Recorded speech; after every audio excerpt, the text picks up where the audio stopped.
سارے سندھ کے افسران بھی، بڑے افسران بھی سب آئے ہوئے تھے. وہاں میں نے ایک جملہ کہا تھا، کہہ دوں یا؟ اور وہ میں نے سی ایم صاحب سے کہا تھا کہ میں آپ کے توسط سے آپ سے بھی کہہ رہا ہوں اور آپ کی پوری حکومت سے کہہ رہا ہوں اور افسران سے کہہ رہا ہوں کہ صرف رشوت لینا حرام نہیں ہے، بلکہ صبح 8 بجے کا آفس ہے اور 5 بجے تک آفس رہنا ہے.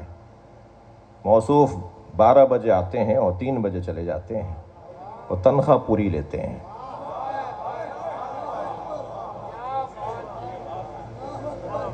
آپ کیوں پریشان ہو رہے ہیں؟ نہیں؟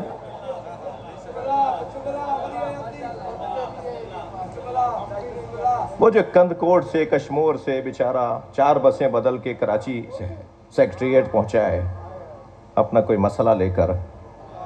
جی پتہ ہے وہ کتنی مصیبتوں سے کراچی پہنچا ہے، کتنی مصیبتوں سے حیدرآباد اپنے ہیڈ آفس آیا ہے. جی پتہ نہیں کس کس سے قرضہ لے کر آیا ہوگا کہ میں کام ہو جائے گا تو بھائی 2 مہینے بعد تمہارے پیسے قسطوں میں لوٹا دوں گا. وہ 5,000 روپے بھی وہ قسطوں میں لوٹائے گا. اتنا بیچارہ مسکین ہے. میں مضمون سے ہٹ کر بات نہیں کر رہا. علی مولا کو مسکینوں سے پیار ہے، تو مجلس میں یہ بات نہیں ہوگی تو کہاں ہوگی؟ ناراض نہیں ہو میری کسی بات پر. یہ جگہ ہی مجلس میں کرنے کی، یہ بات ہی مجلس میں کرنے کی ہے نا. وہ بیچارہ جو 5,000 روپے قرضہ لے کر آیا اور وہ بھی 3 مہینے میں لوٹائے گا 1,500 روپے 1,000 روپے کر کے.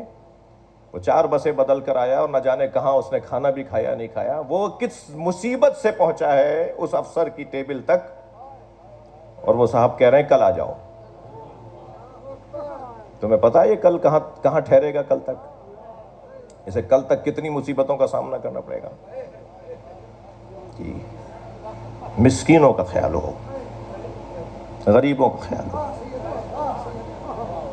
وہاں میں نے کہہ دیا تھا، لوگوں نے اسے سنا میری کڑوی بات کو، اور اگر میں اس حلیے میں اگر حق اور سچ کی بات نہیں کروں تو مجھے یہ حلیہ بدل دینا چاہیے. جی مجھے پھر یہ حلیہ ہی بدل دینا چاہیے. مجھے اگر آپ نے مائک دے دیا اور ممبر دے دیا ہے تو میرے اوپر تو پھر ذمہ داریاں ہیں نا. اور جو اس طرح کی باتوں سے خفا ہو جاتے ہیں وہ قسم کھا لیں کہ آئندہ ہمیں نہیں پڑھوائیں گے. جی جو ایسا سوچتے ہیں. لیکن عزیزو، مسکینوں سے پیار. وہ ایسے کبھی کسی اور موقع پہ اس شخصیت کے بارے میں بات ہو. اشتر اسے کہتے ہیں کہ جس کی پیشانی پہ زخم لگا ہوا ہو اور وہ تلوار کی کاٹ کا نشان اتنا گہرا ہو گیا ہو کہ وہ جاتا نہ ہو، یعنی دور سے وہ کاٹ کا نشان نظر آتا ہو، اس کو کہتے ہیں اشتر. تو ایک جنگ میں ان کو زخم لگا تھا جس کی وجہ سے ان کا لقب اشتر پڑا تھا. کون ہے جی؟ اشتر آ رہا ہے، وہ جو جنگ میں زخمی ہوا تھا. جی پشت پر زخم کھانے والے اور ہیں اور سینے پہ اور چہرے پہ زخم کھانے والے اور ہیں. یہ وہ لوگ ہیں جو چہرے پہ زخم کھاتے ہیں، جو سینے پہ زخم کھاتے ہیں. پاکستان کی حفاظت کے لیے، پاکستان کی پاک فوج کی تقویت کے لیے بلند تر صلوات.